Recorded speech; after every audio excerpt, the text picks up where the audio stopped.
What makes America so stupid?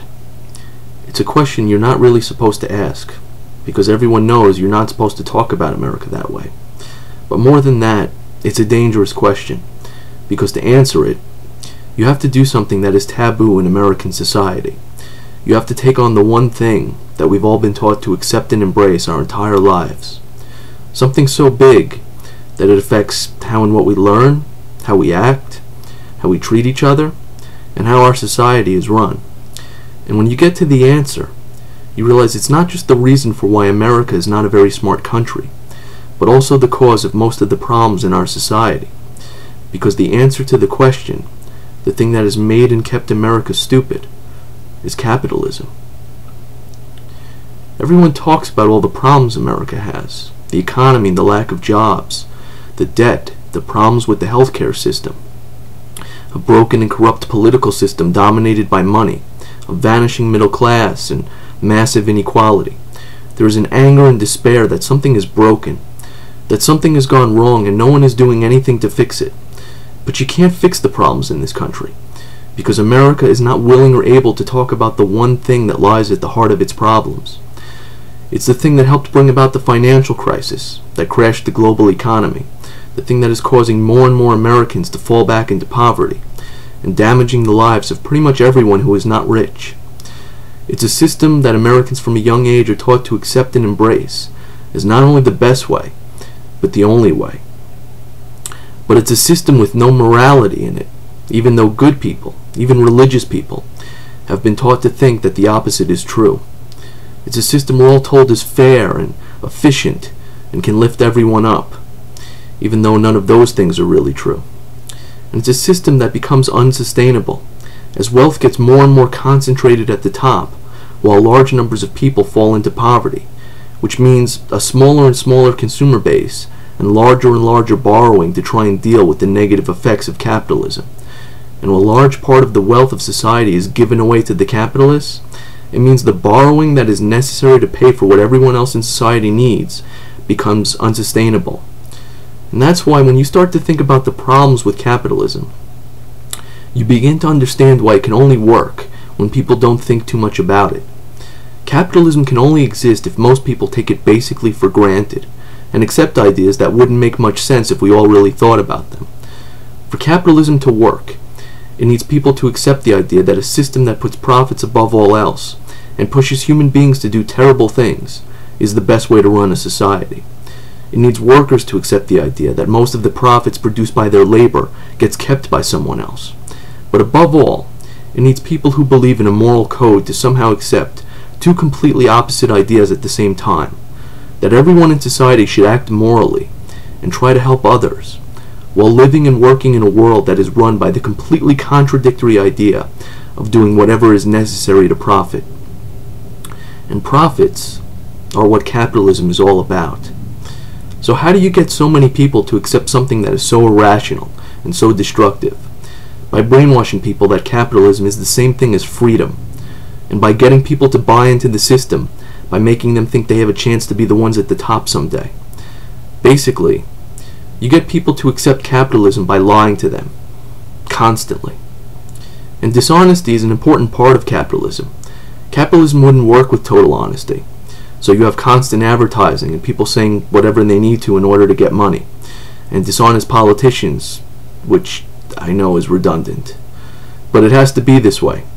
Even though having so much dishonesty as a central part of our society is terrible. So why does it have to be this way? Because if everyone was honest about capitalism, most people wouldn't buy into it, wouldn't accept it the way they have.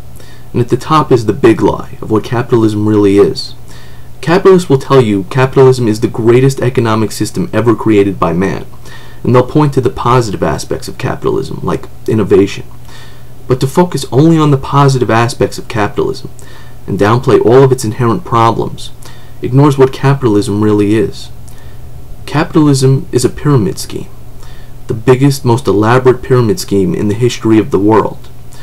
And just like any convincing pyramid scheme, capitalism makes sure that the vast numbers of people at the bottom don't realize they're being scammed by those at the top. Because a pyramid scheme only works for as long as people inside it don't realize it's a scam. And so while money keeps flowing mostly to those at the top of the pyramid, everyone at the bottom keeps letting the pyramid scheme go on, because they think that eventually they're going to benefit too.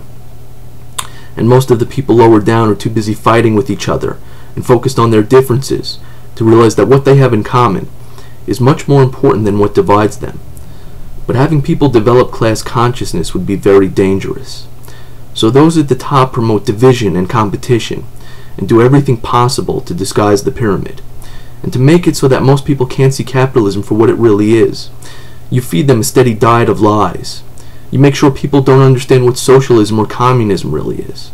And you promote positive ideas about capitalism that aren't really true. Because if you get people to think those things are true, then they're not going to question capitalism. Because in order to be able to think critically about capitalism, you would have to be aware of the dishonesty in so many of the reasons used to argue in favor of capitalism. And so you've been taught capitalism is moral. That's a lie. There is no morality built into capitalism. And the truth is that a system built on the simple idea of self-interest will tend to make people act in ways that are less moral. Capitalists try and portray people acting in self-interest and working for profit as benefiting everyone. You know, greed is good. The problem is that in reality, greed is not good. Greed does bad things to human beings, and greed makes human beings do bad things. And if you look at the basic teachings of the major religions in the world, I don't think you'll find a single one that praises the virtues of greed. Because if you become obsessed with wealth, you tend to become more and more shallow, less human, and less caring towards others. And if that happens to an entire society, it leads to major problems. But if your society is run mostly on the ideas of profit, greed, and self-interest, what kind of behavior would you expect? And so you see capitalists trying to pay workers as little as possible, even when they can afford to pay them more, and even if it means those workers will have difficult lives. It means denying people services like healthcare and medicine, and literally letting them suffer and die so a corporation can increase its profits. That doesn't mean everyone who is rich is evil, but ultimately, the exploitation and alienation of workers that happens under capitalism, and the biggest, most damaging greed, usually comes from wealthy capitalists, who have given in to a certain mindset. Because being successful under capitalism means making a lot of money for yourself or your company, and doing that often means not being able to care too much about what happens to others. It can mean laying a lot of people off, which causes pain and suffering to the workers and their families, and at the same time, telling yourself it's the right thing to do because, hey, it's just business. The scary thing is that extreme selfishness, not caring about what happens to others, or not feeling empathy towards other people, is what we see in those that are considered to be psychopaths. Yet at the same time, we've accepted a system that puts self-interest as one of its most basic concepts, and usually defines success as how much money you've made for yourself, not whether you've really done something positive for society or other human beings. And we buy into the idea of the completely self-made individual, even though no one accomplishes anything entirely on their own. But it's not just the big wealthy capitalists that have given into this mindset. Even if someone is not wealthy or thinks they are a good person, if they are trying to be a capitalist, it usually means having to give in to this mindset to a certain extent. And even if there are basically decent people with morals in charge of a corporation, they are bound by law to do whatever they can to maximize profit. It literally is the law in our country. But if they try and do the right thing by their workers or their environment, that can eat into profits.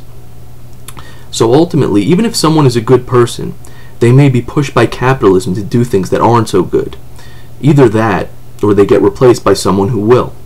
So being outraged about greedy corporations and demanding that they change their ways won't do much. That lacks a basic understanding of capitalism. Corporations by definition are greedy. The whole reason corporations exist is to make profits, and to make as much profit as they can. Rallying against corporate greed without taking on capitalism won't accomplish anything. As long as you have corporations under capitalism, you will have corporate greed. You hear protesters yelling that corporations don't care about people, but they yell as though they don't understand how corporations can be so evil that they don't care about people. Of course they don't care about people. They are not set up to care about people. They are set up to make profits, and that is what they are required to do. You see examples over and over again of corporations acting badly, doing things that most people would think are terrible. There's a simple explanation for this. They don't have any reason to have morality. Their purpose is to make a profit. This is why, although you have people inside of corporations, corporations are not people.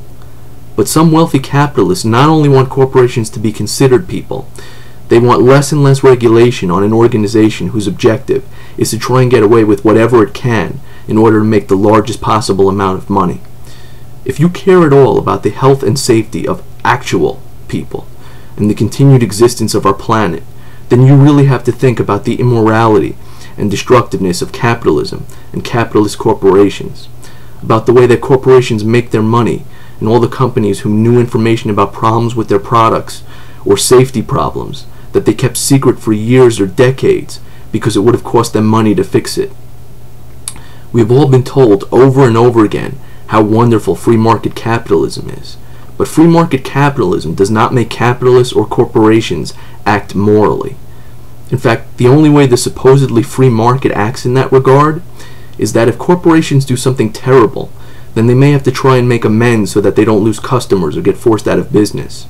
But that's only after the fact, when the damage is already done, and people have already been sold hazardous products or killed, or the environment has been wrecked. You've been taught capitalism is fair. That's a lie. Capitalism rewards capital. The more money you have, the more you can influence things to your advantage to make more money. So big business has advantages that small business owners don't. Those with money get rewarded, and when you become really, really big, too big to fail, you can do anything you want, like the giant banks, who have made huge piles of money by basically ripping off everyone else. We didn't nationalize the banks, even after their blind greed and stupidity brought everything to the brink of collapse. Instead, we gave them massive amounts of taxpayer dollars with no strings attached, so they could get back to business as usual. With business as usual meaning bankers trying to make massive amounts of money for themselves, and not working for the best interests of the country. But we don't believe in the idea of nationalizing things or trying to make them more fair. After all, that's only what evil, commie, socialist countries do, right? The average person is supposed to work hard for what they get, and if they fail, they're told that it's their fault and their responsibility. They don't get helped or bailed out. When giant banks or businesses that are important to the system are going to fail, however, the responsibility gets passed off to everyone else. And the goal of capitalism is ever-increasing profits and making companies as big as possible, which means you will have bigger and bigger companies under capitalism that are more and more dangerous if they fail. So how do you fix this? How can the system ever really be fair? Part of capitalism is the idea of consolidation, with mergers leading to gigantic companies. Okay, but we all know the rich get to play by a different set of rules. But if you work hard, you can do well for yourself too. So at least that's fair, right? Well, the reality is that overall productivity has gone up over the past 30 years, while average overall wages have stagnated or gone down. The average income at the top, however, has gone up dramatically. So basically, as workers get worked harder and harder, so that companies can squeeze out greater and greater profits, the wealthiest have benefited tremendously, while the majority of people have not. Now, if most people really thought about this arrangement, they might not think capitalism is very fair. So what capitalists do is to try and put it into people's heads that capitalists are actually serving the best interest of society, because they are the creators of economic productivity.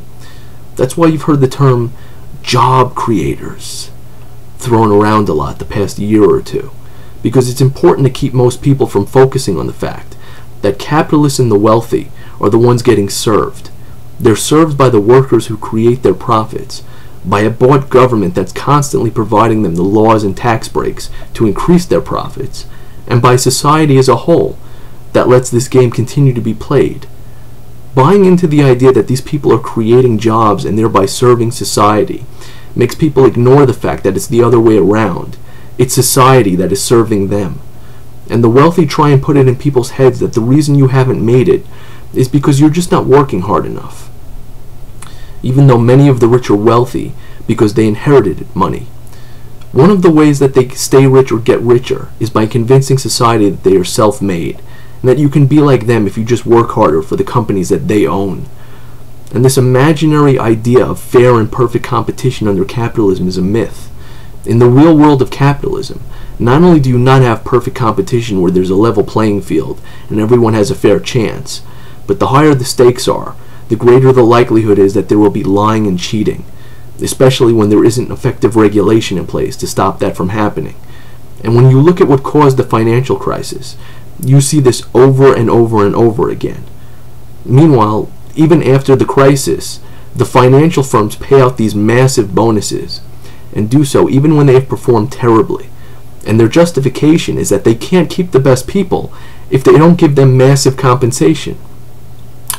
In no other business can you perform so terribly and still be rewarded so handsomely. But it's not about performance or what's fair. It's a group of people without morals who are just out to make money and take as much as they can out of society and away from others. And if you want to see just what a scam capitalism can be, and how inherently unfair it can be, look no further than what's happening right now, with the bankers and financiers gobbling up distressed assets. Europeans are going to be told to sell off their countries to the people that helped cause this mess to begin with. And despite their terrible behavior, most of the big banks are now bigger than ever. They were bailed out, given a ton of money to use for loans, but didn't make loans to people that needed them, and are now making even more money profiting from the distress and suffering of the vast majority of people. That's capitalism. It's a system where those at the top benefit off the labor and debt and distress of everyone else. So people in the financial industry took insane risks and helped crash the economy.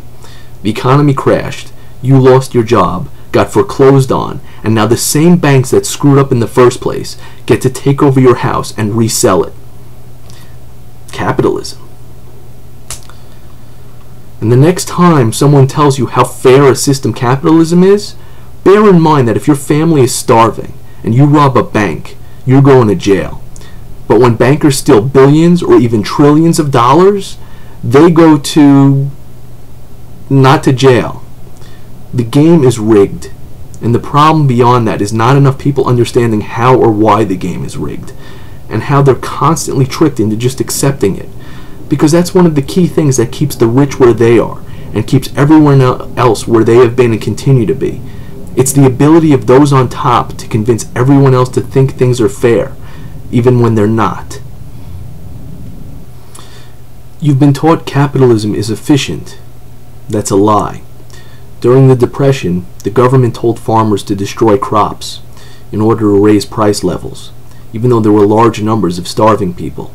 And today, we have empty houses that are perfectly good, but not being lived in. And in some places, houses are being bulldozed to try and raise the value of the ones around it. And that is one of the dirty secrets of capitalism, that it's actually very often not an efficient system. Capitalists try to make you think that capitalism is like this perfect engine of efficiency. What they've been really good at getting people not to think about is how inefficient capitalism actually is at making the best possible use of man's productivity. Under capitalism, we don't produce things based mostly on what is needed or necessary. We produce things based on what we think we can convince people to buy, and a desire to try and sell as much as possible. And so what capitalism often does is to produce a lot of stuff, and then try and convince you to buy it, which can lead to a lot of unnecessary, unaffordable, unsold stuff. And that is not really efficient. Or there's the opposite, which is that we might have the ability and the materials to produce enough food and shelter for everyone, but we don't do that in order to protect prices. Or there are greater incentives to focus on developing treatments for diseases than to focus on cures. There are even incentives under capitalism not to build things too well. If you build a product well, then it will last longer. But if you build it to break at a certain point, then you can sell more goods down the line.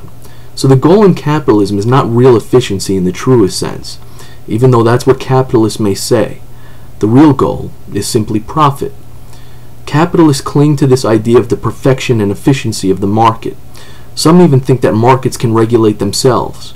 That's what Mr. Greenspan believed, and believed it so strongly for most of his life that he couldn't imagine any way that the market would create or investment banks would buy loans that made no sense, or investment securities that were built on those bad loans. And so thanks in part to that stupid belief, nothing was done to rein in the housing bubble, or regulate derivatives, or fixed the problems with subprime lending before it got completely out of control.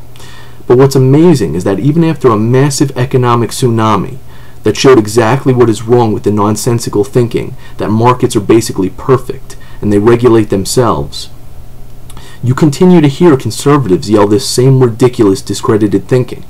And they can do this because many Americans still might not completely understand what took place that caused the economy to crash. But more than that, they've had it drilled into their heads to keep believing how efficient capitalism and markets are, no matter what happens.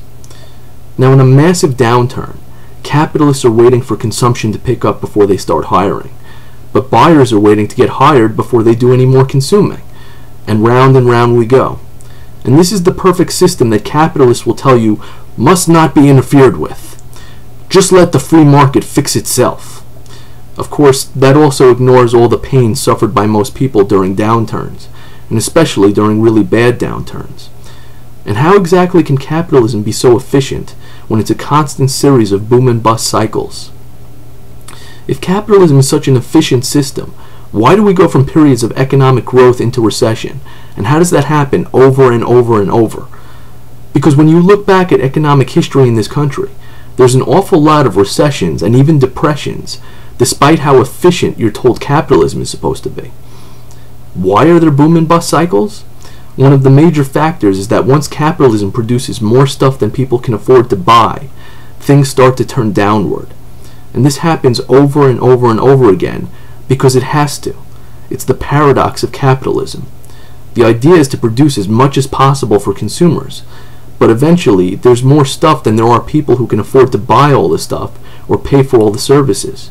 And when consumer demand drops and cost of production rises and there isn't enough profit to be made, capitalists pull back on investment and companies start firing people, which leads us downward. When we have downturns, is it because people suddenly decided they don't want to work? Or because the knowledge and skills and materials that were there right before a recession suddenly disappeared? Or because people suddenly don't want to be consumers or be able to go out and do things? No. It's because of capitalism. And because instead of having a society where production is based on trying to satisfy needs, in our society production is determined mostly by capitalists who own the means to production. Work is a basic function of humanity, and yet we allow much of it to be controlled by capitalists who only allow production to occur when they can profit from it. And when they can't make enough profit, factories and machines and offices gather dust, while human beings sit home waiting to find a job. So is this really efficient? And even in so-called good times, given the way we measure the economy, it makes things seem better than they are for the majority of people. Thinking the country is doing well based on GDP, or corporate profits, or how much money or growth there is for the financial firms, doesn't necessarily translate to the real lives of most people. But getting people to believe in the efficiency of markets is a good way to keep people from looking too closely at what those markets really do. The stock market, for example, has been sold to people as a great way to invest for the long term and take part in the benefits of capitalism. But the reality that the average person is never told is how everything is now obsessively focused on the short term in the stock market. It is dominated by traders who buy and sell stocks every day, and it seems there are far more traders than investors. If a company tries to focus more on their long-term growth and misses profit expectations for the current quarter, their stock usually takes a hit, sometimes a major one. So there's an obsessive focus on having to constantly deliver higher and higher profits. It's also not explained to the average person that 70% of the trading that takes place each day is now done in split seconds by computers, programmed to trade based on complex models. It's called high-frequency trading, and these trades mean a stock is only held for a fraction of a second, where the only point is, you guessed it, to make money. You also might wonder why one day the market can be up hundreds of points, and it would make you think everything's wonderful, and then the next day the market is down hundreds of points. It probably seems confusing to most people if they're even paying attention to this nonsense, because how can something as big as the economy of a country, or of the world in general, change so much from one day to the next? How could huge economic factors change so much in just a day, and then back the other way the day after that? Well, because usually that isn't happening, of course. Because the stock market and the financial industry have become more and more about simply making money off of money without any tether to reality. And if you're wondering how the market can go up so much when it feels like the economy is terrible for you and most people you know, it's because the stock market has less and less to do with the real economy. It's simply about corporate profits and traders. And corporations and traders can make a lot of money without most people benefiting. And if you work for a corporation and you hear someone use the word efficiency, it's usually because they're about to make some changes that will make your job even more unpleasant, because they need to find yet another way to raise profits. You've been taught capitalism can lift everyone up. That's a lie. Capitalism will always be haves and have-nots, because the point of capitalism is for capitalists to pay workers as little as they can get away with. That's part of how they maximize profits. And the drive for profits is kind of what the whole system is based on.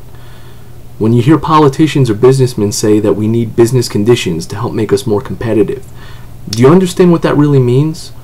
It means they want workers to have lower wages, and also for there to be less regulation. You know, the things that are there to protect workers from harm and protect the environment. Ever heard the phrase, a race to the bottom? And that gets at one of the central contradictions in capitalism, which shows why capitalism can never lift everyone up. Capitalists have to pay workers some type of wage, and workers need to have money to buy the goods and services that are produced.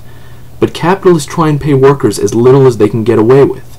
So capitalism can't ever lift everyone up.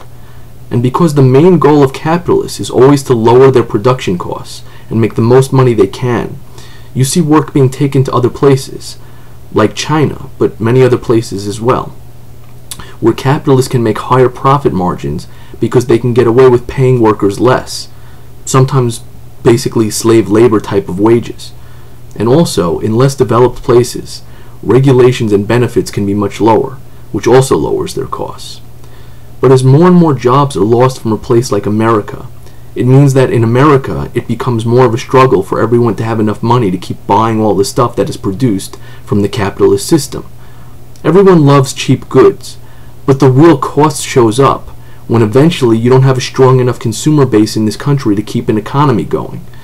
Meanwhile, just to keep the jobs they have, workers get squeezed to produce more, and so you see an increase in productivity in the US the past 30 years, while at the same time, wages for so many workers have stagnated or even gone down. Because the loss of jobs means people become more desperate for jobs, and workers also have less power to bargain or hold out for better wages and better jobs. We've had artificial wealth bubbles that have helped cover these things up to a certain extent. When we had the housing bubble, and everyone kept believing the value of houses would go up forever, people were refinancing and using their homes like an ATM, and feeling richer than they really were. But once the bubbles burst, what you see now is a country where the massive underlying problems have been exposed. You keep hearing about a jobs crisis and major inequality, lack of health care, a third of homeowners with homes worth less than what they paid or what they owe on their mortgages. So the problem is that Americans have been fed a lie, that capitalism lifts everyone up. All you have to do is work hard and you'll attain prosperity. The reality is that we have a country with a battered consumer base, where almost half the country is living at, below, or close to poverty. Half the country. Because the wealthy have taken more and more of the wealth, they've helped create a situation where it's become more and more difficult for capitalist owners to sell goods. But that is at the center of capitalism. The more capitalists take from workers, the more money they have for themselves, which is considered being successful. But the more they take from workers, the harder it is for workers to keep buying stuff. Anybody see the inherent problem here? But most people have been sold the idea that this is a rational system. The perverse way that capitalism works from a human standpoint is that if you have rising wages in a particular country, which is something we should want for everyone, that country then becomes less attractive of a place to produce goods, because capitalists always want to pay workers as little as they can, because their goal is to maximize profits. Now this is really obvious, right? But the point is that capitalism as a system will always put profits before people. So while you hear that over time, capitalism will gradually lift more and more people up higher and higher, that doesn't seem to work given the limits built into the nature of the system. And even though most people would probably say the more people in the world that can work and get paid a good wage, it's good for everyone, the reality is that once people start to make too much, capitalism dictates that capitalists look for cheaper places to build and hire. But to keep most people believing in the system, they're told all the time that a rising tide lifts all boats, or given trickle-down economics. Also that they don't question a system where workers produce most of the wealth, but that wealth is mostly kept by the wealthy. And over time, workers get squeezed more and more, being forced to become more productive so their capitalist masters can squeeze more profits out of their labor. And everyone keeps going along with this because we've all been taught over and over that not only is this the only way, it's also the best way for everyone to get magically lifted up.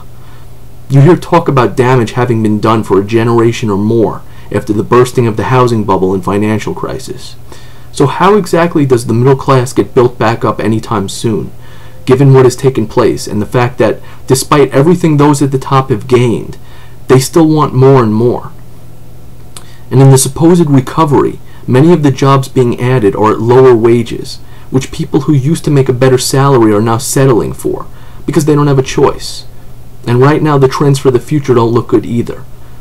So given the destructive nature of capitalism, is it even possible to continue to have a middle class in this country?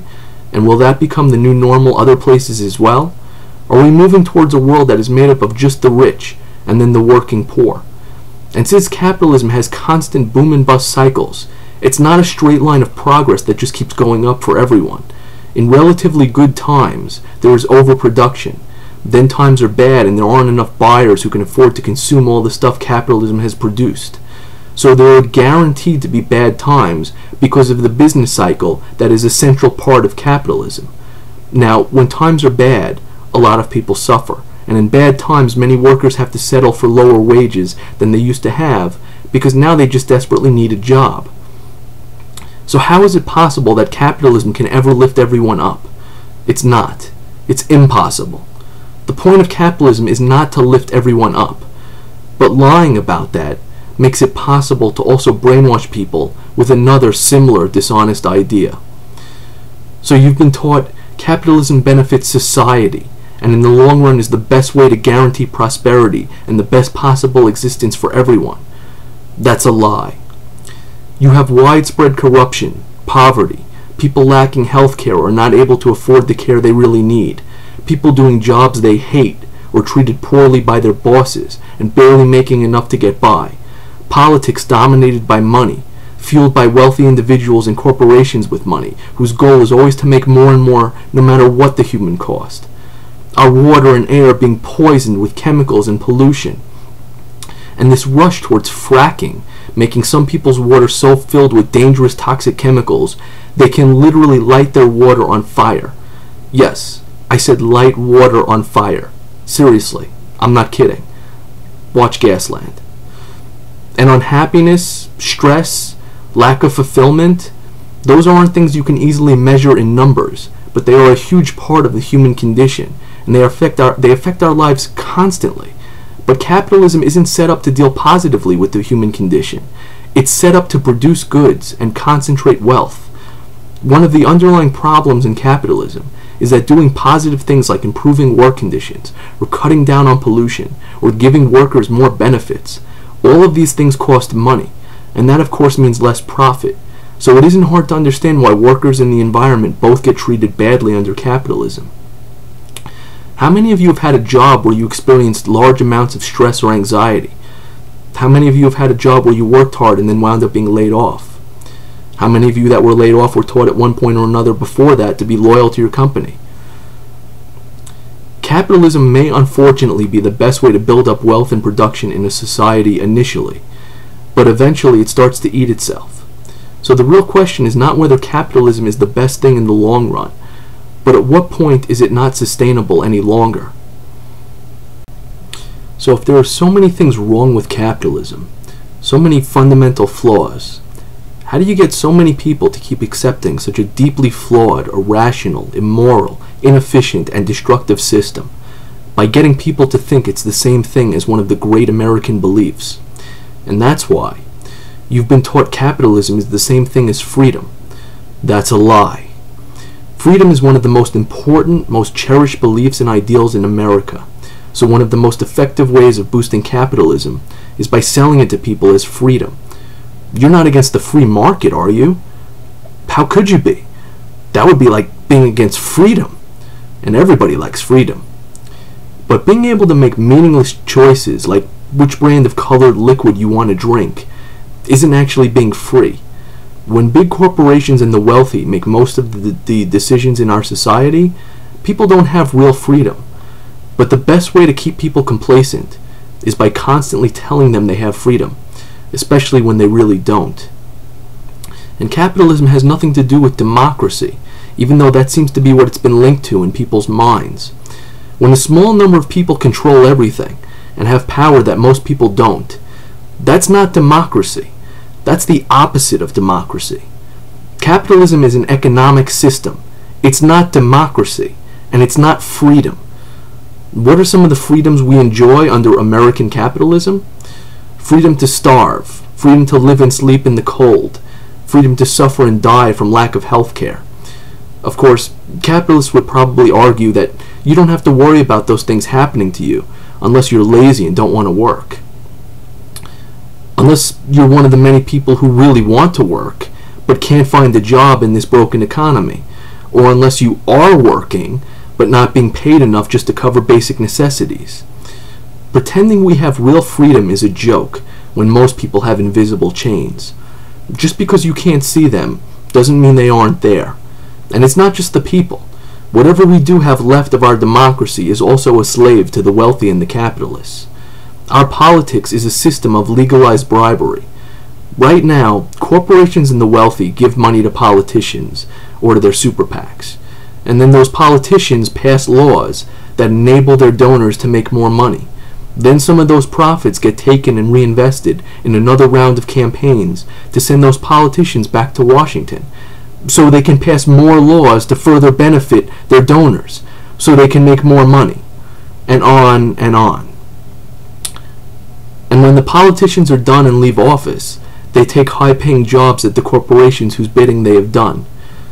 But in a society that is dominated by money, it's no surprise that the government is corrupt. Government is dominated by money and by the people who have it and want to make more of it. Just like pretty much everything else in our society, the government is owned by the capitalists.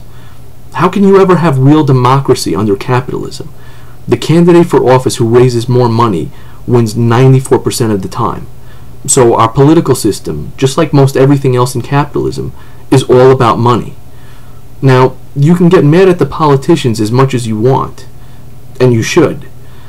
But if you have a system of legalized bribery, with big money donors and lobbyists, what are you expecting out of the politicians?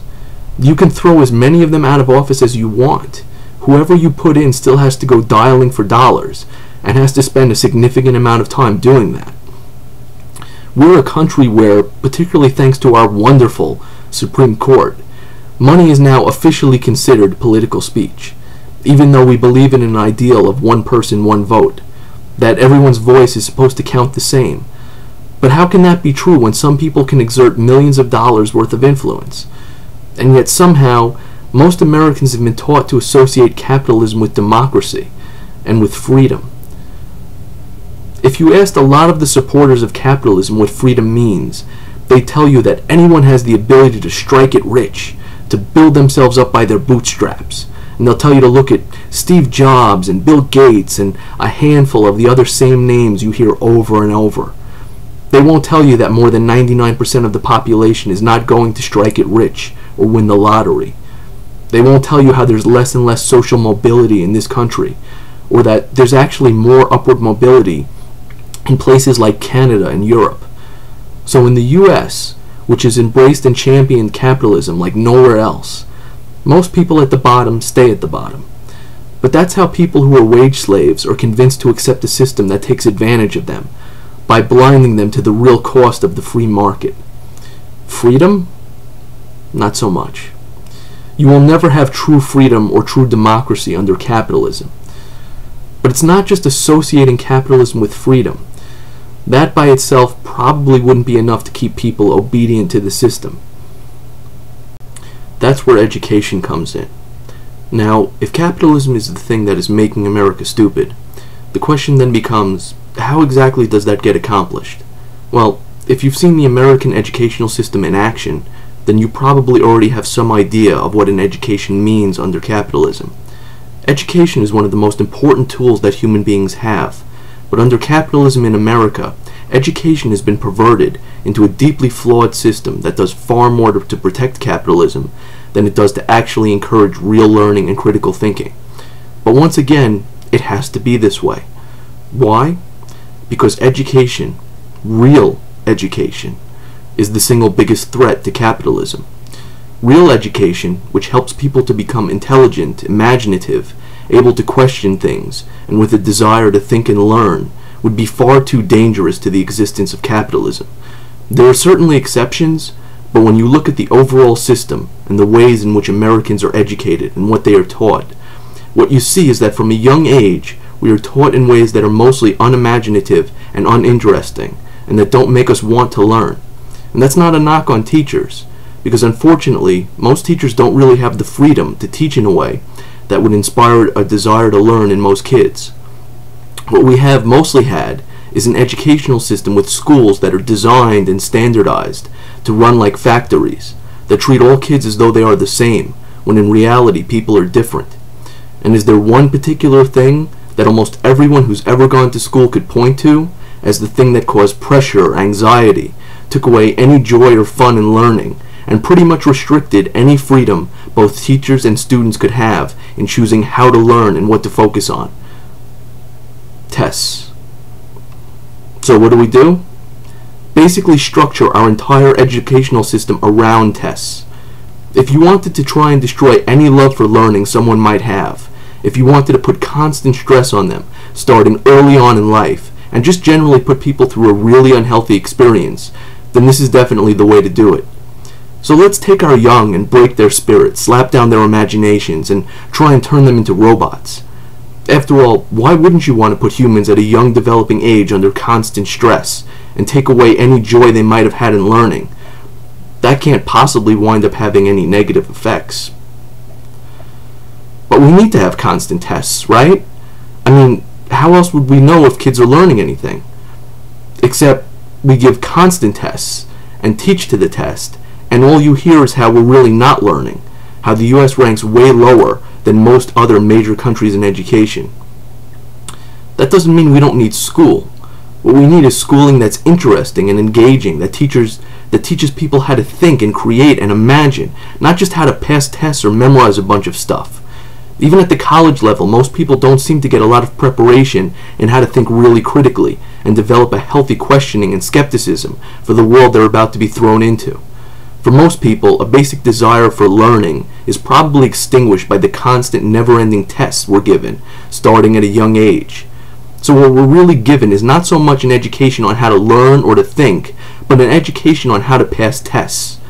For far too many Americans, our education is really just one big exam, and the soul-crushing effect of this on most people is to knock down most independent thinking we could have had and prepare us to accept the cruel world we're headed into, without having a mindset to ask too many questions about why it is the way it is. And unfortunately, too many younger people are finding now that after being told that whatever they spent to go to college would be worth it, they're buried under student loan debt and can't find the jobs they were told would be there for them. But like everything else in capitalist society, far too many colleges are all about the money and prestige, and it's a sign of a completely backward society to price people out of going to school.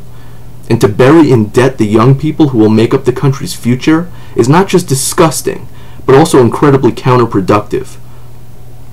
Americans now owe more on student loans than on credit cards.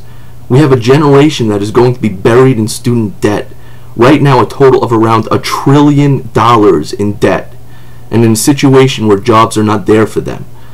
But yeah, keep listening when those at the top tell you the game isn't rigged, and all you have to do is work hard, that if you don't make it, you should just blame yourself. But that's mostly what happens. A lot of us do blame ourselves, even for things that aren't our fault. Sometimes people are lazy, that's true. But sometimes the deck is stacked against you, but you've been trained not to see it. Because for all the talk about how we don't learn anything, we actually do learn some of the lessons we're supposed to learn. So what's the effect of all of this? We rank 26th in the world in education, and we have a culture that celebrates stupidity, where the dumber you act, the more attention you seem to get. And when most of us talk about issues that matter, how many people put education and having a smarter country on their list? The US spends more on prisons than on education? That tells you pretty much everything you need to know about the state of a society. And that's why it shouldn't be a shock that we're not a very smart country. You can see how from a young age, Americans are socialized to be obedient, non-questioning, non-thinking individuals, crushing creativity instead of encouraging it, prepared for boring jobs most of us will have as adults by doing meaningless busy work that we must accept and not question and continue to do no matter what. Is there anybody out there doing a soul-sucking job that you hate, and you've done it so long that you don't even think about the fact that you hate it anymore? Ever wonder why? None of this is an accident. From a young age, we're put in an educational system that basically works against us. An educational system that more and more just teaches to the test, that doesn't encourage real learning, doesn't encourage critical thinking, that relies on true-false, multiple choice, and just being forced to memorize boring facts. So, for way too many Americans, we're at a basic disadvantage to begin with, where we haven't really been taught to think or to question, and haven't been inspired to want to learn. Then we're in a society where the media focuses mostly on nonsense, so we're not really going to be helped too much by them either. The myth of the liberal media is just that, a myth. The media takes capitalism completely for granted, while pretending to be objective. The media are almost all owned by larger corporations, whether it's TV stations or the few newspapers and magazines that are still around. So they're never really going to be too liberal, and certainly never radical. And because conservatives constantly complain about the liberal media, it basically ensures even more that a lot of the media bends over backwards to not do anything that would actually seem to be too liberal. If you look at most of what the media pays attention to, a big part would be mindless nonsense, like meaningless details about celebrities. And when they do focus on politics or economics, it's almost always in a trite or superficial way. With all the economic problems in the country and the world over the past several years, how many stories have you seen in the news about whether there are problems with capitalism? How many discussions have you heard on TV about whether the profit motive and greed that is at the heart of capitalism helped bring about the financial problems most of us are living with on a daily basis? Liberal media? Yeah.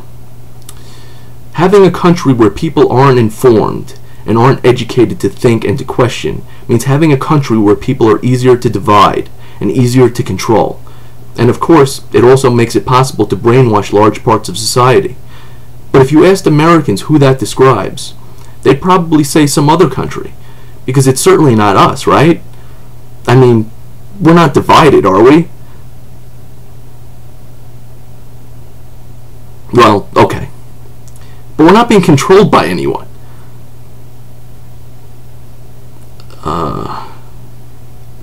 Okay. But at least we're not brainwashed. After all, this is the year 2012, and this isn't some backwards country under a dictatorship. There's no way that most of our society could be brainwashed, right?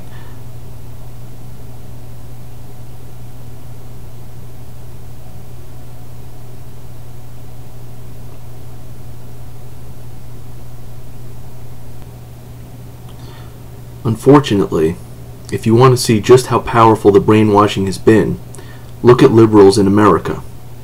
Liberals are basically good people who genuinely care about a variety of causes, but they're not able to connect the dots and see what is the root cause of most of the issues that matter to them. You hear liberals defend and sometimes even say they love capitalism. Why? If you're a liberal, capitalism is at odds with most of the things you claim to want or to believe in. Capitalism is what makes massive inequality possible. It's what helps prevent everyone from having good health care. It's what causes a huge loss of jobs due to outsourcing. It's what creates the conditions that make the continued destruction of the environment an absolute certainty. If you're just defending or saying you love capitalism because you're afraid, or because you don't want to seem too liberal or, my God, even radical, you're doing a disservice. to yourself, to your core beliefs, and to whatever hopes you have for a better society, a better country, a better world. And that's why the political party that is most clearly associated with liberals, the Democrats, are so useless most of the time. How can you ever fix anything when you can't even talk about what is at the root of a problem? To really take on a lot of the issues effectively, Democrats would have to talk about capitalism. But they can't. Because then they would be called too liberal or, God forbid, a radical. When you literally have to give up making the strongest possible argument available to you, it makes it hard to win, and you can't inspire people.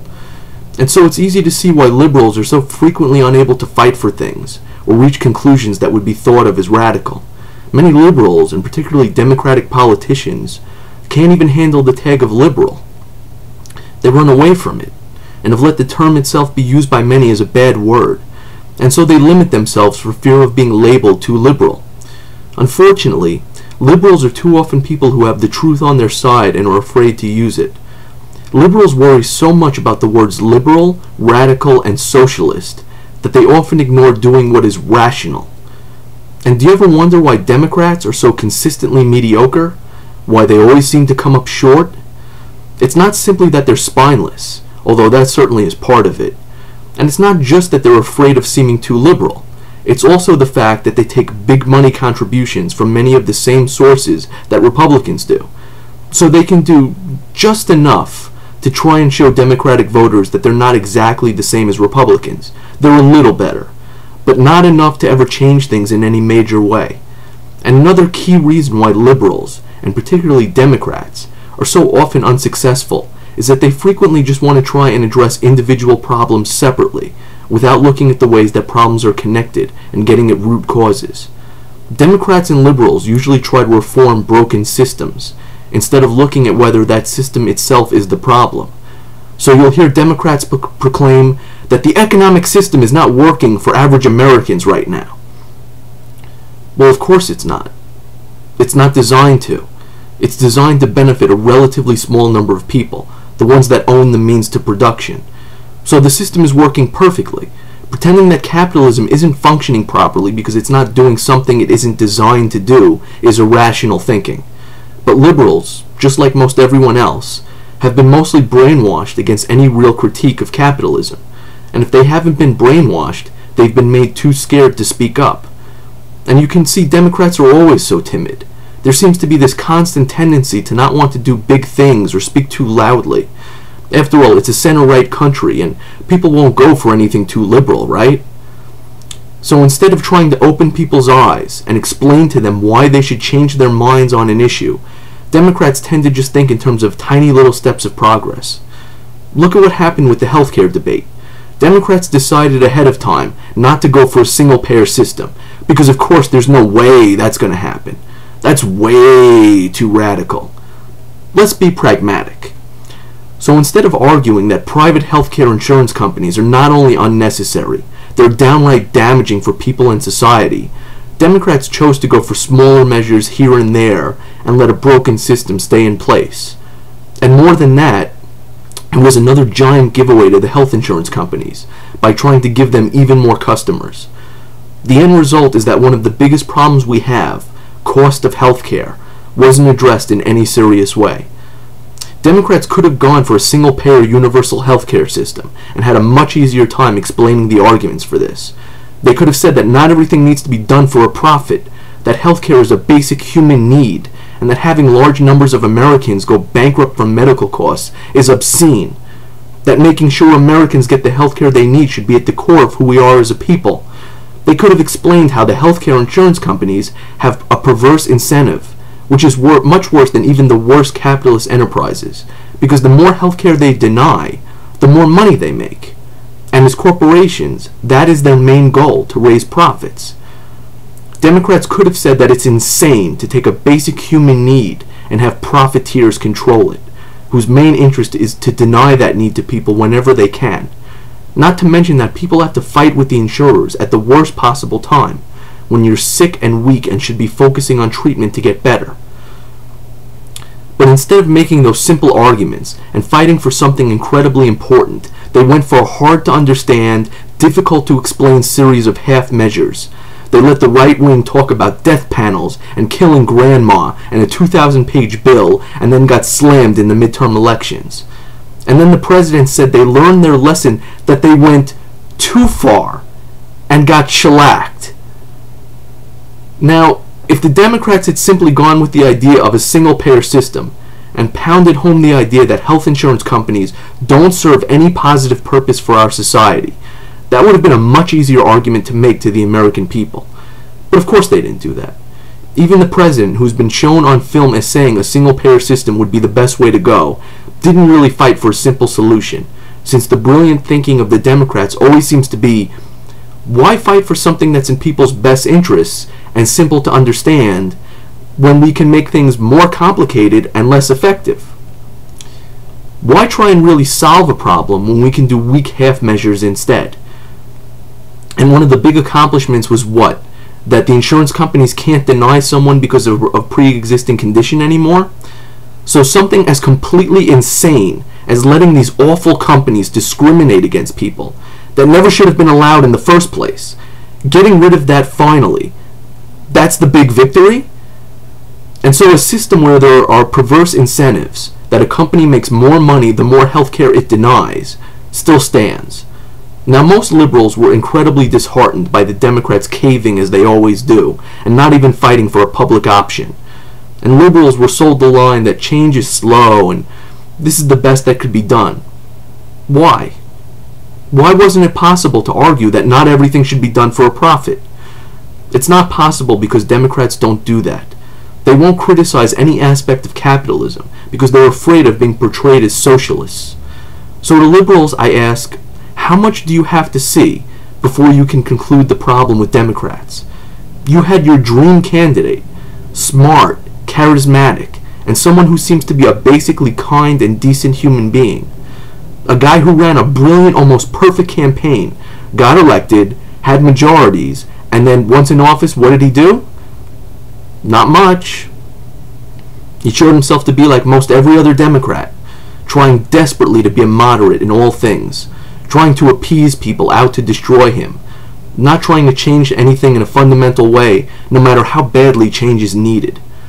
For all the time and political capital spent on the healthcare debate, there was no effort to fundamentally change the system or address the problem of cost.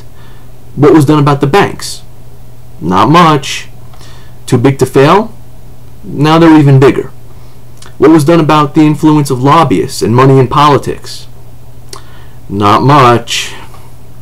But you say, give him a break. It's not his fault. He's only one man. He can't change the system. And you're right. One man can't do that. But Democrats don't even try. When you listen to Democrats, you can hear that they're able to identify most, if not all, of the problems. But they'll talk about healthcare and jobs and corruption and war and inequality and the economy and environmental damage without ever making the connection that issues in capitalism lie at the heart of these problems. They talk and act as if you can just take on this problem and then that problem, and that's why they never seem to really change anything. And even though Democrats aren't nearly as different from Republicans as they want their supporters to think they are, here's one of the major differences between Republicans and Democrats. Republicans fight like hell for whatever they want. Democrats mostly just fear they're going to come off as too liberal or not be able to get what they want. So they tell themselves they're being pragmatic by going for small incremental victories. Meanwhile, the real-life situation for most Americans continues to get worse as Democrats stand by and bite their tongues. So you'll see that because many Americans are so completely and totally brainwashed that the free market is wonderful and government is evil, Republicans talk about how people should have private health insurance, and people cheer. They tell people to be afraid of government health care. Really? So private insurance, where their goal is to make as much money as possible by denying you as much care as they can get away with, that's not what you should be afraid of? And yet, where were the Democrats to try and help brainwashed people be able to see through all the ridiculous nonsense in the healthcare debate? Lies have a way of taking hold, and if you don't fight back against them, it gets worse. Democrats seem to take for granted that people won't believe ridiculous lies, but they do. And the sad truth is that Democrats do far more to let lies in our society continue than they do to fight them. So to liberals, I say, if you're only interested in making yourself feel good, then keep telling yourself that Democrats are pragmatic, they're the better of two bad options, and progress is slow. But if you're interested in addressing the problems of society in a real way, and not watching things continue to fall apart, then you need to start talking about capitalism. And you need to ask why Democrats rarely seem to fight for anything and tend to be so ineffective. Ultimately, while Democrats have told themselves that doing the bare minimum is enough, common sense will tell you it's not. Issues need to be addressed in a big way, not because that's some radical ideal, but because that's the only way you really get something done. When you try and do half measures and don't make the strongest, most honest argument available to you, you make it more difficult to get something accomplished. Democrats ignore the far left and mostly ignore their base. Republicans fear their base and go as far right as they can. Republicans go after whatever they want and force it into people's heads. They have mastered the art of marketing and talking points and changing words to brainwash people. The estate tax becomes the death tax. The public option becomes the government option. The Democrats, meanwhile, don't put up much effort until things get so out of hand that unions are being destroyed. And they only act then because that actually is an important source of money and votes for the Democrats. So as much as you want to just think that it's the conservatives who are the only ones that are brainwashed, I'm sorry to say to the liberals that if you're continuing to support a Democratic Party that hardly ever fights for anything, that is usually too scared to speak up, and that takes money from the wealthy the same way the Republicans do, well, do I need to spell it out for you? I don't think I do, because I think most of you already know this, and yet you continue to accept it. Liberals, you keep waiting for Democrats to do the right thing inside of a system that doesn't allow it. You keep hoping Obama will fix things when he is right in the center of a system that will have him try to raise around $1 billion for his re-election effort. You want to keep telling yourselves that it's just the conservatives that are irrational, while you keep waiting and hoping for things that simply aren't going to happen. Democrats only have a small amount of room to maneuver in. They have to be more liberal than Republicans to distinguish themselves from conservatives.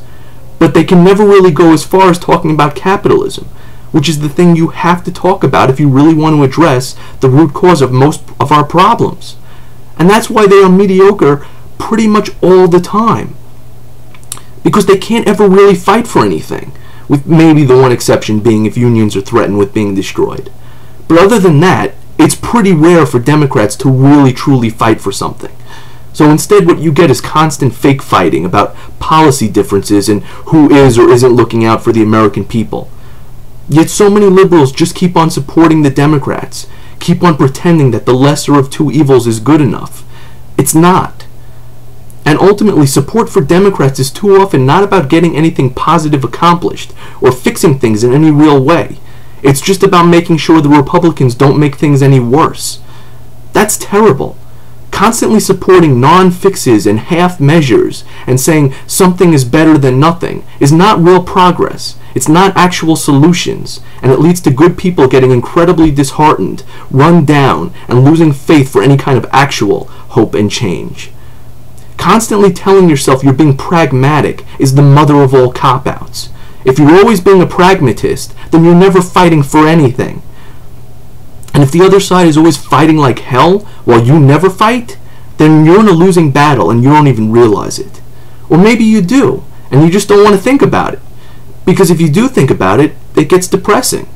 Probably one of the reasons why there's not usually a whole lot of enthusiasm for people to vote for Democrats.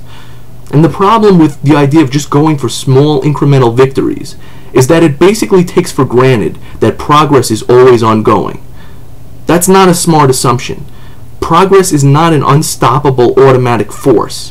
When the side that is interested in progress constantly only goes for small measures that are practically nothing, while the realities of capitalism are making things worse on a constant basis, guess what happens? And if at the same time other people are fighting like hell to drag the country backwards, guess which side gets what they want? If you're a Democrat and you're just yelling insults at Republicans who are not rich, instead of trying to explain the way they've been tricked, you're not helping. And you've been tricked too.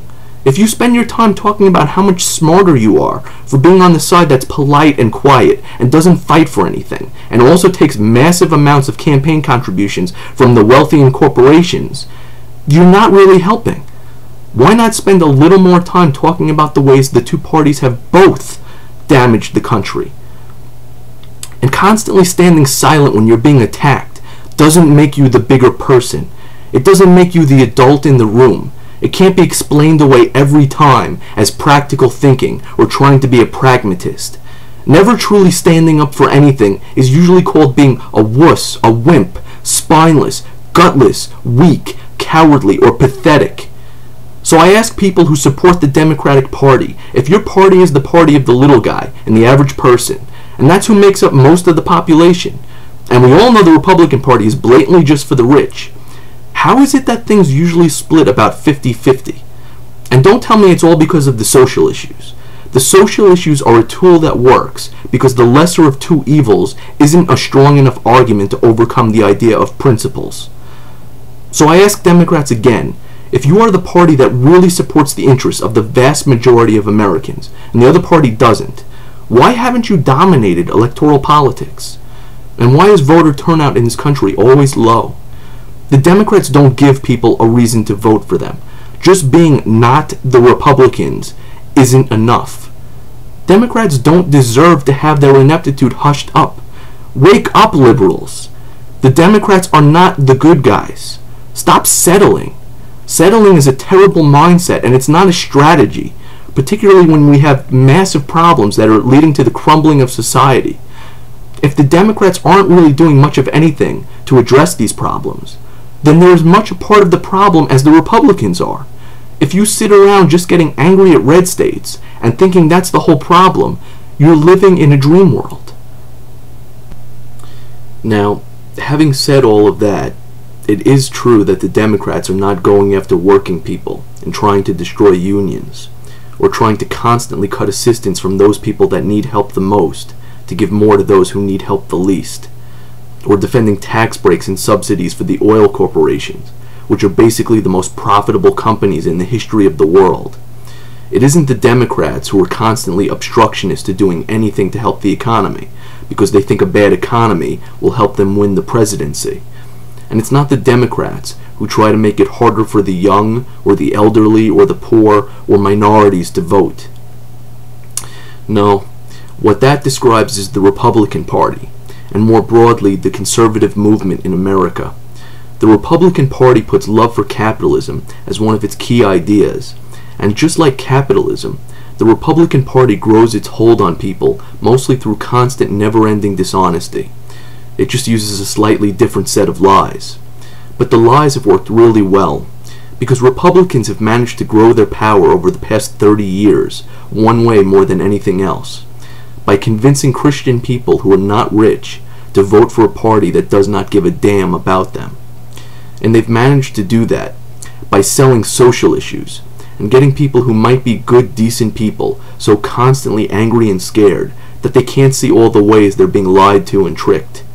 And most importantly, making sure those people are blinded to the conflict between capitalism and basic Christian values.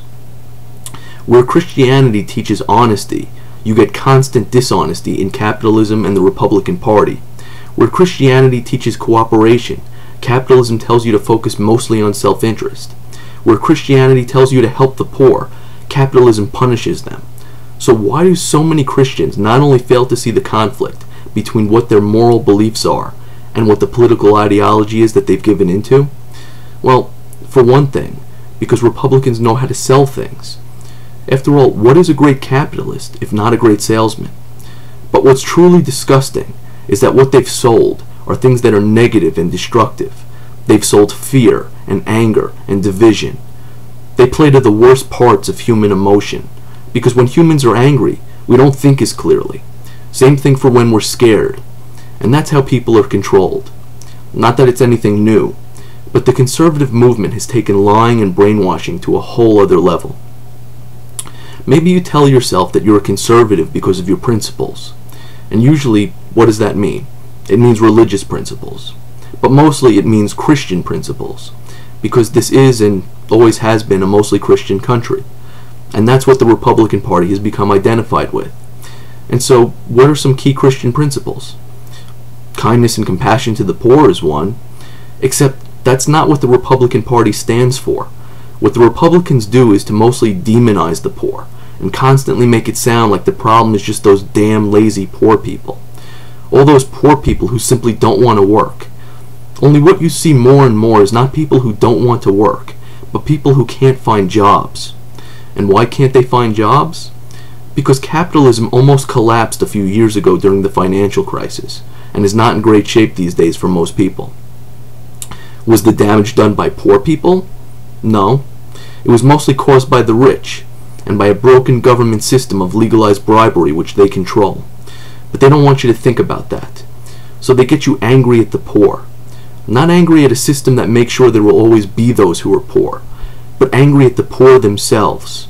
And they do this even now at a time when you hear story after story of people not being able to find jobs, or about people who have a job, or even 2 or 3 jobs, but aren't paid a living wage that would cover bills and food. They get you angry about all those damn welfare queens, but don't like to talk about the biggest welfare queens of all, the wealthy and corporations. You know, the ones that get billions in subsidies and tax breaks. Conservatives have created such a stigma around getting help from the government, and that anyone getting government assistance is lazy. Meanwhile, capitalists do absolutely everything they can to get as much from the government as possible. They have lobbyists, for God's sake. Lobbyists who spend massive amounts of time and money trying to get whatever they can for businesses, for wealthy individuals, or even just for themselves. But the average person is taught to focus on how most people getting government assistance are lazy and dependent. So the capitalists have absolutely no shame. Not only do they take whatever they can get, but at the same time, they distract from that by putting the idea out there that only the lazy underclass people get help from the government.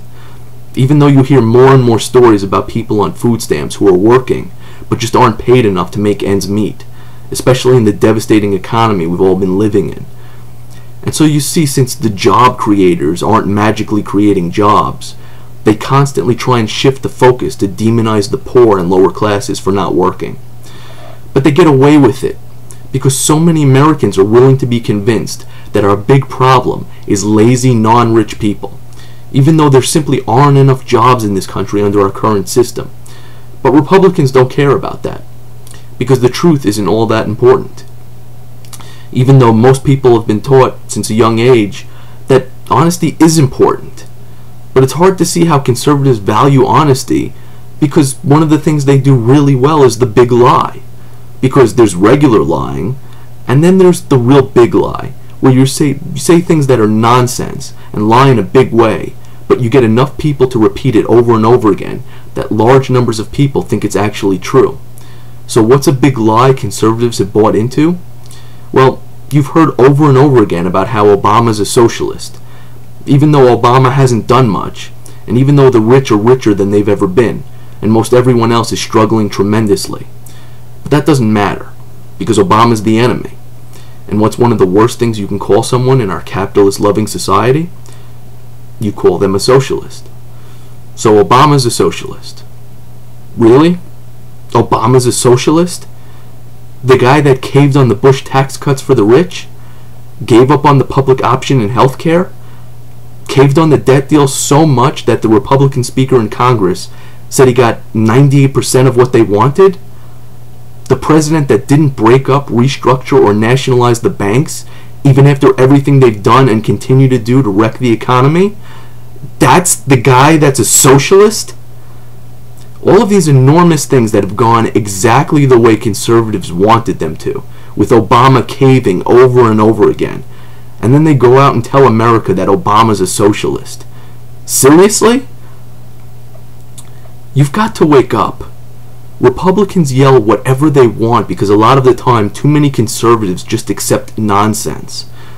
Conservatives who aren't wealthy get all fired up about wealth redistribution, and they should, because the government keeps redistributing wealth upwards to the people who are already well off. Wait, what? Oh right, we're supposed to think they're redistributing money from the wealthy to the poor. Yeah, that's what's been going on. That's why the middle class can't afford to buy things anymore, and the gap between rich and poor is the widest it's been in 70 or 80 years, or maybe ever, because we're taking all this money from the rich and giving it to everyone else. Sure, that makes sense. The truth is that the biggest redistribution of wealth in the history of mankind has indeed taken place, but it's been redistributed to the banks and the financial firms and the wealthy, who have now become the super wealthy. They keep saying Obama wants to create a European welfare state, and that he wants to redistribute the wealth and take away from the rich and give to the poor. Really? Based on what? You keep hearing this kind of nonsense over and over again, despite the fact that the gap between rich and poor is the widest it's been since the Great Depression.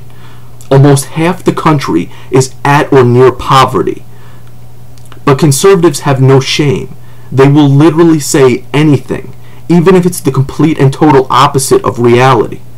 And they continue to do this because they've gotten away with it, in no small part thanks to the spinelessness of the Democrats.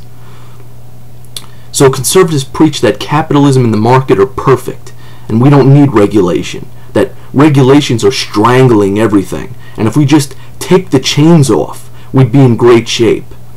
We took the chains off, and it almost obliterated the global economy. What the financiers and the bankers and the conservatives don't want you to think about is how, freed from regulations, the banks and the lenders and the insurers and all the financial firms took enormous risks. They made awful loans, and then those loans, which were known to be crap, were sold and packaged together in securities and resold and resold. But that's one of the amazing things that Republicans managed to do, is turn things completely upside down and get large numbers of people to believe it, to believe the big lies. Free market capitalism failed and led to a massive catastrophe. And what do Republicans do? Argue that we haven't had enough free market capitalism. And that's the problem. We got rid of regulations, and that led to massive risk-taking and destruction in the economy. So what do we need? More deregulation. And so many people don't know any better, don't think about how irrational this is, and just repeat it. The problem isn't that there's too much regulation. The problem is that there's no demand. The problem is that too many jobs have left the country because of how capitalism works. The problem is that too many people don't have the purchasing power they used to, because the jobs they have now don't pay as much as the ones they used to have. The problem is that everything keeps getting more expensive, while wages for most people have stayed the same or gone down. Capitalism is the problem. But conservatives obviously can't acknowledge that. So instead they keep saying, cut taxes on the rich and that will rejuvenate the economy, even though that has been proven false. Giving rich people more money doesn't make them spend more. They already have more than enough money, and they didn't get wealthy by going out and spending all their money. But when they say this stuff, they know it won't fix the economy. They just want more money. So Republicans continually yell these ridiculous economic views, the main one being lower taxes on the rich and corporations and deregulation are the ways to grow the economy. And no matter how discredited their ideology becomes, they just keep sticking to it. But they're not doing that because they have deeply held beliefs that they think are true. To be a Republican means to take the viewpoint of a capitalist and to say whatever is necessary to help those at the top take as much as they possibly can. That's the idea. It doesn't matter how ridiculous their economic views are in reality. It doesn't matter how irrational they might be. And they get people who are not wealthy to believe this stuff because so many people just don't know any better. And it all comes back to having been sold the idea that free market capitalism is a wonderful, magical system that benefits us all. It's that basic belief with which we've been sold for a long time, and so many people buying into it, and not questioning that, and not thinking about it. That is what has helped bring us to where we are. And because people don't learn, and because Democrats are so inept, nothing changes. So even though we had an enormous financial crisis and crash in 2008, within a couple of years, people vote the Republicans back in to take control of the House, yelling about more deregulation. And when there is any criticism of the rich, or if there's talk about how inequality in this country has grown, one of the right-wing talking points for years is just to say, class warfare. It's obscene for these people to go on and on about class warfare, when the reality is that there has indeed been class warfare for years, but it's the other way around, with the rich taking more and more, while the income of the middle class and the poor have stayed the same or gone down. So you'll hear conservatives say class warfare and talk about all this socialism with a straight face, when the gap between the rich and everyone else is the greatest it's been since the Great Depression, the first Great Depression. But because a lot of people do see through that ridiculous nonsense, and there finally is some serious anger at the rich, it's not enough anymore to just simply make you think the rich are superior to you. So now, in order to keep justifying the continued explosive increase in their wealth, you get sold the idea that it's almost like they have special powers and that their wealth is useful. So the wealthy have now been transformed into the superhuman job creators. Never mind that the past 10 years, while the wealthy have continued to make more and more money, they haven't exactly been creating tons of jobs. Don't focus on that. And don't think about the fact that their goal is not actually to create jobs. It's to create wealth. If they create jobs, it's a good thing, but it's not their driving purpose. But it's simply the nature of the system that capitalists are not hiring someone because they want to do them a favor. They look to give someone a job only when they're going to profit off of that person's labor, and only after they've tried everything else. But that doesn't sound as nice as calling them the job creators. And that's what it means to be a conservative leader. To be willing to say anything, to use any tool that will get them what they want, which is money and power. So they don't have any shame in lying, and they don't have any shame in scaring people. And that's another art they've mastered: fear. Conservatives have used fear as one of their major tools of control for quite a while now. Republicans constantly use fear to get what they want. It's how they confuse people, keep them from thinking, and make them blindly go along with things. So if you want to start an unnecessary war, scare people with imaginary weapons of mass destruction. You want to crush any kind of meaningful healthcare reform? Scare people with talk about socialism, especially since you know a lot of the people who will yell about socialism won't actually be able to say what socialism really is. And make them afraid of imaginary death panels, and scare them with talk of a government takeover. Use fear to sell gold. Use fear of gay marriage to win an election. Use fear of terrorism to win an election. Anybody remember Cheney saying that if we don't re-elect Bush, we'll get hit again? Even though Bush was the one in office on 9/11? Although, to be fair, it's not just under Bush that fear of terrorism has been used to take away our individual rights. Some of the same stuff has gone on under Obama and the Democrats. But it's the Republicans that have truly mastered the art of scaring people and getting them fired up about imaginary threats that don't exist. You know, like death panels and Sharia law taking over the US and socialism that we don't actually have and weapons of mass destruction.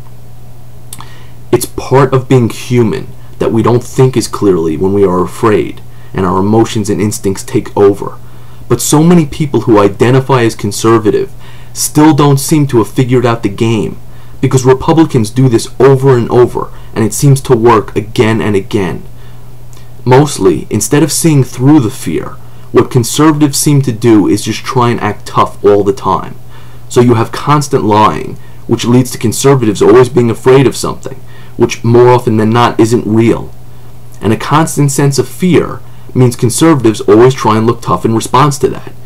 And that's why another thing you see with conservatives is this constant war mentality. But that's what it takes to get people to do things maybe they normally wouldn't do, and act in ways that they might not act otherwise. You get them together on one side and make them think they're in a war. And that's what you get when you have this constant blinding anger, where it's very much a religious-based attitude of righteousness, and our side is right, the other side is wrong and evil. So any steps necessary to defeat them are okay. So you can say anything, do anything, because it's a war. So they keep you angry all the time. Angry at the people you think are beneath you. Angry at the other side. Angry at yourself. And so they keep you from getting too angry with them because that's what they're good at. And conservatives tell themselves, we're the good guys. So if we have to do whatever is necessary to defeat the other side, it's okay. So if we have to lie, it's okay. We can justify lying since we have to win the war. You see this all the time with human beings. This idea of righteousness, where you're a warrior and you've got to defeat the evildoers. And that means you can do whatever you want, because those other people, they're evil. And if they win, it's catastrophic. Except the liberal-conservative divide is a never-ending war. And when you lie all the time, you're not the good guys. But more importantly, when there is constant lying, what happens is that you become more and more detached from reality and angry at things that aren't real. Or you become more and more angry at the people who aren't really doing you any harm. And unfortunately, you see this more and more with Republicans, since it's something that only tends to get worse over time. Because if you accept the idea that it's okay to lie in order to be on the winning team, then there's no reason to ever stop. And if the Democrats don't fight back too hard against many of the lies, that just lets it go even further. And as time passes, the Republican Party looks more and more like a cult, with their purity tests, their pledges, and their unwillingness to ever compromise on anything because they think they have absolute truths. So conservatives get angry at immigrants instead of focusing on why all the jobs are gone from America. Or you put a lot of your anger on gay people, even though what they do in their personal lives doesn't affect you, no matter how much you want to keep telling yourself it does. Two people getting married who you don't know does not affect your marriage. And if you really think they're a bunch of sinners and they need to be punished and made to suffer, let them get married. But when conservatives seem to constantly be afraid of having their rights being taken away, it's the worst kind of hypocrisy to at the same time campaign for having a group of people be denied a basic right that doesn't hurt anyone. But making it seem like letting gay people get married is evil and is leading to the crumbling of society is a good way of getting some religious Republicans fired up, and is always keeping them distracted from other things. Because that's the big thing they do to you. Misdirection. They blind you with one thing so you don't think about the things you really should be thinking about, the things which really affect you. Look over there, don't look over here. Focus on how bad government is. Government and government alone is the problem, not Wall Street, the super wealthy, lobbyists, campaign donors, or capitalism. Forget about how bad health insurance companies are. Think about how bad government is and how evil it would be to have government health care. Think about all the terrible things Obama's done, when in reality he hasn't done very much, and that's the real problem. Don't think about the things Obama should have done. Think about how the only problem is government getting bigger, even when that's not true. Don't think about good or bad government, only think about big or small government. Get angry about government regulation, not the fact that we have a smaller and smaller part of the population that can afford to buy stuff. Watch Fox and get angry about Acorn and Solyndra and massive voter fraud that doesn't actually exist, and Common performing at the White House. Think about Muslims, black people, or Hispanics, or Asians, gays, immigrants, or people with different political parties or beliefs, or the poor, or people who belong to unions. Get mad about anything other than the stuff that actually really affects you and your life, and the lives of most people you know. And why does it seem like it's always the Republicans that are against so many groups of people? If you see anger or resentment towards Muslims, or gays, or blacks, or Hispanics, or union members, or immigrants, or the poor, is there one particular type of thinking that seems to be behind it more often than not? And this constant anger and fear towards so many people, so many groups, is so against the basic teachings of Christianity. But it's just one of the many contradictions you see. And if most Christian conservatives really thought about what it means to be Christian and what it means to be a conservative, it would lead to a lot of unpleasant questions. There is such an enormous contradiction between a country that is considered to be Christian but celebrates the pursuit of money, which is completely the opposite of the teachings of Christ. Everything you read about Jesus is that he was deeply disturbed by the massive gap between rich and poor. He said things like, "You should not store up treasures on earth," and "it is better to be poor," and "it is easier for a camel to pass through the eye of a needle than for a rich man to get into heaven." And yet, in the United States, people who identify most strongly as Christians tend to be Republicans, the same group that cheers the loudest for capitalism.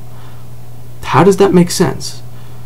It doesn't, unless you think about it in terms of large numbers of people being convinced to overlook the realities of capitalism, or to overlook pretty much everything Jesus is ever credited with having said about the rich, and to see the scorn towards the poor and less fortunate that seems to come up regularly within Republican circles.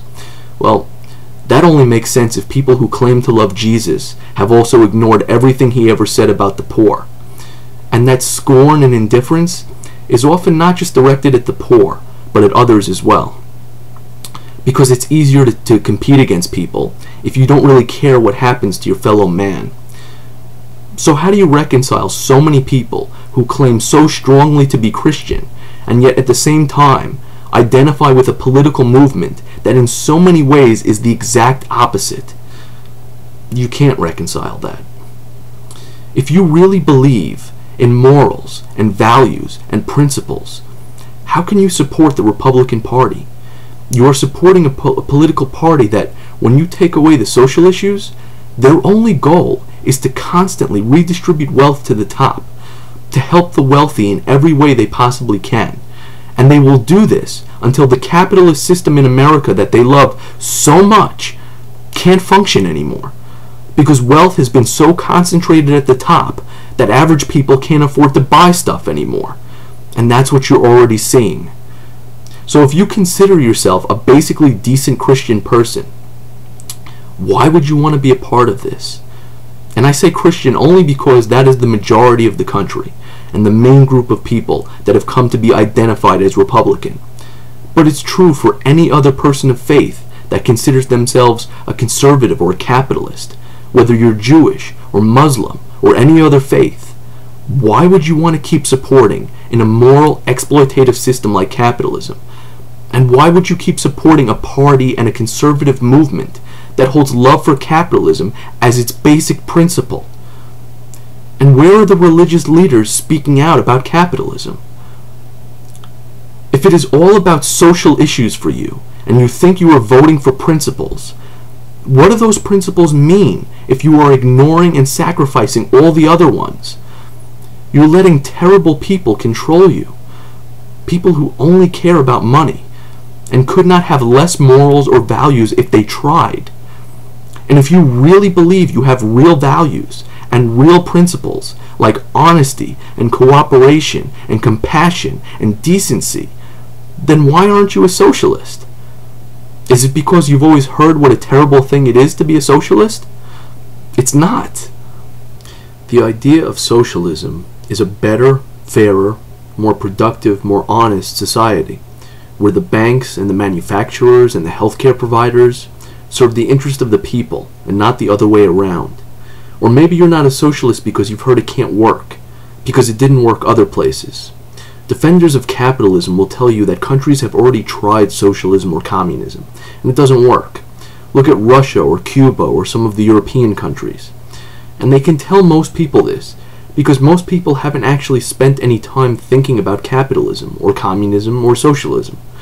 So they wouldn't know to respond that those countries really couldn't have accomplished real socialism or communism because they didn't have the material conditions or technology, especially at previous points in history, for a system like socialism to really work, or they had repressive leaders or unaccountable governments where they substituted one set of rulers for another. If you don't have a belief in democracy and democratic institutions where people really have a say in their work and how the economy is structured, then socialism is not going to work. If the government just gives orders to the people, that isn't socialism. Not to mention the fact that most of the European countries that everyone likes to call socialist don't really have socialism. If you're not rich, and you've been yelling how socialist Europe is, stop for a minute and think about it. Are there incredibly rich people in Europe who own private businesses there? Are there big capitalist banks and corporations in Europe? Did European banks do some of the exact same nonsense that our banks did, and then transferred their private debt to the public, just like ours did? Does Europe have full employment, or do most of the countries have high unemployment right now, even higher than the US? So when you're told how socialism doesn't work, because look at Europe, well, you have to understand that's actually not true. Many people who say this stuff don't know all that much about Europe, and probably know even less about socialism. Countries in Europe don't have real socialism. They have capitalism, which is more socialistic than what we have, but that's not socialism. It's still capitalism. Capitalism with bigger safety nets, or more vacation time, or universal health care is not socialism. Many capitalists right now are trying to make the argument that Europe's problems shows how socialism can't work. What most people don't understand is that since these countries are actually capitalist, what it really shows is how capitalism is having the same problems in European countries that it is everywhere else in the world. But for socialism to work, you unfortunately do need to have capitalism first having built up a large supply of material wealth and a level of advanced industrialization and technology to produce more. When places like the Soviet Union in the past have tried to have communism or socialism, they didn't really have the material conditions, the technology, or a commitment to democracy where they could have succeeded. But we do have that now, and we could have real true socialism that works. What if you took a country with a highly advanced industrial economy and with a firm belief in democracy and went from capitalist to socialist? The fact is, that's never really happened before. You've had countries that have tried noble experiments where they believed in some of the ideas of socialism or communism, but then they had repressive dictatorships or governments that were not run by the people, and they just simply did not have the material conditions or technological advances yet where socialism could work on its own. Or you've had countries like in Europe that have tried to make capitalism less harsh, but have not had real true socialism. The fact is, no matter how much you've heard about some countries being socialist or communist, the human race has not yet accomplished real true socialism with democracy on a wide scale. It hasn't happened yet, but it could happen now.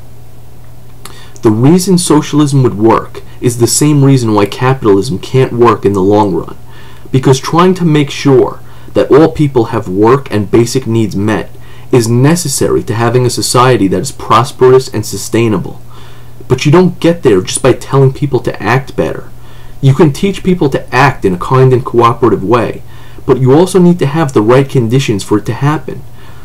When people have described socialism in the past, they often focus just on its most basic concepts, such as the idea of the people owning the means to production and the economy being planned. But the goal of true socialism doesn't begin and end with those ideas. Whether a small number of capitalists own the factories and the offices and the machines and the other means to production, or whether the people own them, if people don't have a say in their work, it's not a huge improvement over capitalism. The goal and ideal of socialism is a process where it's not simply about improving material conditions or giving everyone access to education and healthcare. It's also about dealing positively with work, about trying to make it possible for as many people as possible to have greater input and creativity in their work. If people believe in what they're doing and take pride in their work, then they want to work. When work is meaningful instead of just something you have to do for money, people aren't lazy. Working for some rich guy's profits doesn't motivate people to work. Being treated like less than a person, less than human, doesn't motivate people to work. So what if you took a country that actually could have real sustainable, flourishing socialism with true democracy, where people have a work ethic and could believe in creating something greater? Still think it wouldn't work? It would. Advanced technology and instant communication would make planning easier and work better than at any time before. And what if you taught children values from a young age and then put them in a society where they actually could really live by those values? What if workers had a real say in their work, and the nature of work itself started to change? It almost seems hard to imagine, or it seems like a fantasy, mostly because we're so used to thinking that things have to be a certain way. But just because you've been told something your whole life doesn't mean it's true. Just because you've given into the thought that things will always be how they are now doesn't mean it has to be this way. And just because people who have made vast amounts of money from the current system want to keep it going, that doesn't mean the system actually is sustainable. When people dismiss socialism, a word you hear a lot is utopian, meaning socialists have this idea of a perfect world and they believe in something that can't work. What's amazing is no one ever seems to think that the people who are really utopian dreamers are the ones who believe capitalism can continue on forever. Thinking that capitalism can keep going not only ignores all of its negative effects, it ignores how capitalism continually creates crises that threatens its own existence. You get constant downturns that sometimes turn so bad that a recession becomes a depression. You get financial crises, dangerous enough to tear the whole system down, and you get huge borrowing to pay for the costs of trying to contain so many of the negative effects of capitalism. But because capitalists want to keep it going as long as they can, they've managed to convince you that in any other system we wouldn't have anything. Not only is that a lie, but most people don't really have all that much under this system. The people that do the work in factories, offices, or outside produce this enormous amount of wealth and goods and services, and yet the vast majority of it is controlled by a tiny number of wealthy individuals or corporations. And the workers get put under constant pressure to work harder, to produce more. Why? Because profits need to go up. And if profits do go up, do most of those increased profits go to those workers who were really responsible? No, generally it doesn't. And why do people go along with something that would seem at its core to be inherently unfair and exploitative? Because they've been taught from a young age that it is fair, and that this is just the way it is. And it's true that things are the way they are, until they're not. Until people wake up to the fact that they've been duped, and decide that they don't want to continue the deception any longer. So, do you want to continue with the way things are? And even if you do, can you really not see that this is not going to end well? If you're poor, do you want to keep telling yourself it's all your fault? If you're middle class, do you want to ignore basic questions of fairness and keep telling yourself that one day, if you work hard enough, you'll be one of the ones who gets to step on those underneath? And do you want to keep watching the earth being wrecked for future generations? And so many people thinking America is in decline and is morally bankrupt as well as financially bankrupt, but wondering how that's happened. It's irrational to think the country should be in good shape at this point. We've accepted a system that tells everyone to do whatever they can to make money. And yet, at the same time, people expect politicians to be honorable and corporations to not be greedy and the rich to, stop collecting money at some point? It's irrational. And please understand, I'm not saying it's irrational to want people to act well, but you need to have a system in place that doesn't push people to act badly, to put the pursuit of money and profits above everything.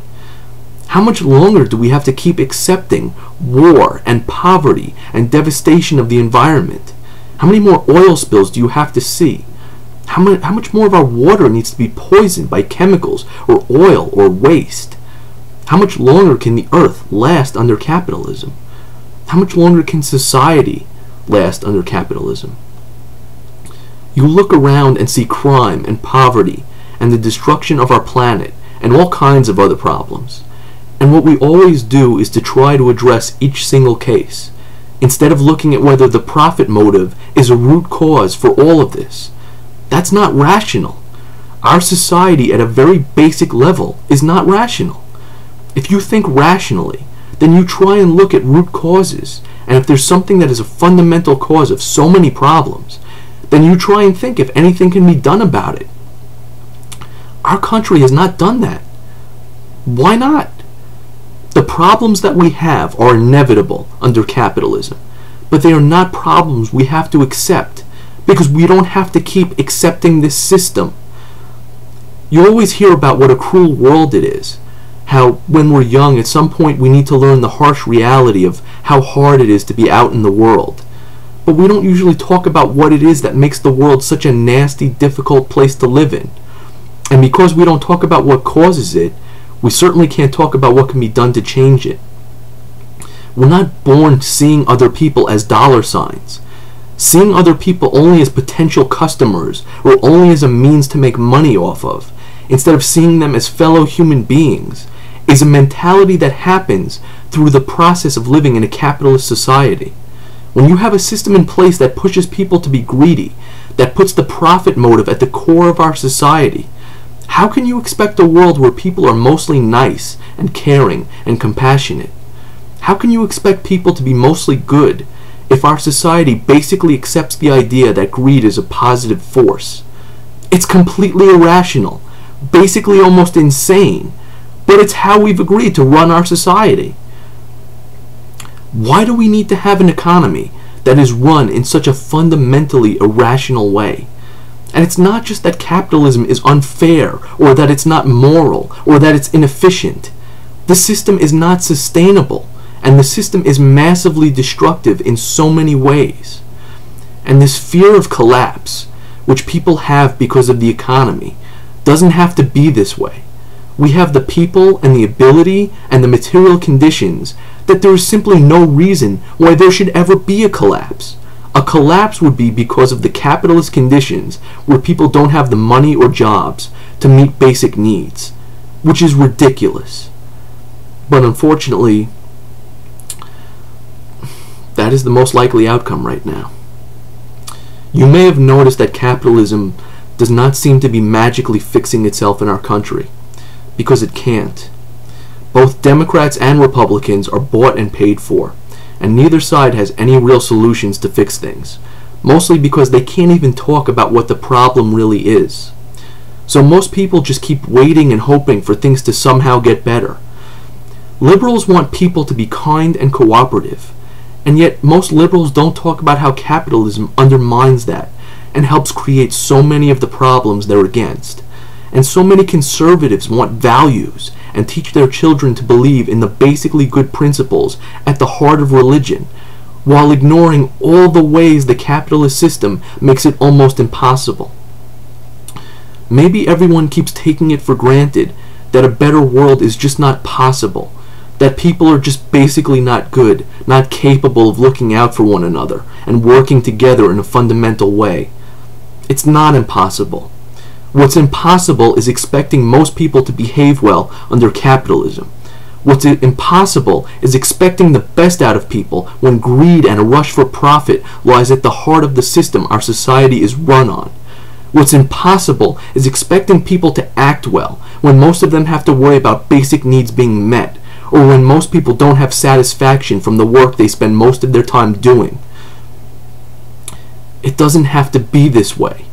It only is this way because we all keep taking it for granted that the world can't be better than it is. Even though at this point in human history, and particularly in this country, we are capable of so much more. And what you see throughout human history is that so many of the visionary people who made incredible contributions to society and were responsible for important breakthroughs worked incredibly hard, not because their main motivation was to make money, but because they believed in what they were doing. And so many kind, altruistic deeds have been done, not because there was money to be made, but because they were the right thing to do. So arguing that we need the profit motive in order to be motivated to do things, or that human beings are just all selfish, well, that doesn't seem to be true. Now, if you want to argue that socialism couldn't work in the past, that may be true, but it's not true now. The US has the wealth, the technology, and the means that at this point in our history, there is no reason we couldn't have real true socialism. So what is the point of continuing to have capitalism with all its negative effects if we can replace it with a better system? People can be scared of change, But change can be a wonderful thing, because people have, for the most part, rarely thought about capitalism or socialism. They probably don't understand that socialism isn't some crazy idea outside of capitalism. Socialism is actually the potential built into capitalism. It's what capitalism can become once we decide to use what capitalism has already produced in a better and more rational way, and move forward to a system and a society where working together and caring about one another replaces human beings simply trying to do whatever they can to make as much profit as they can. There has not yet been true socialism in the world, not on a truly large scale. We haven't had a high enough level of industrialization throughout most of human history, or the right combination of technology and wealth and democracy for it to really be possible. But we do now. That doesn't mean everything will magically change overnight. It's going to take a lot of work, and more importantly, it's going to take a lot of people working together. But we could be so much better than what we are right now.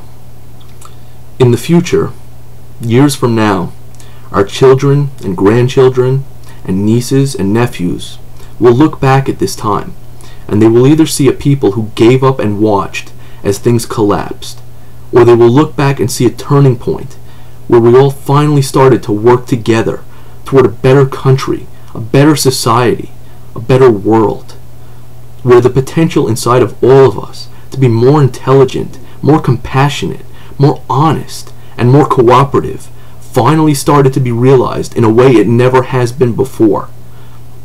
You have a choice. We all have a choice.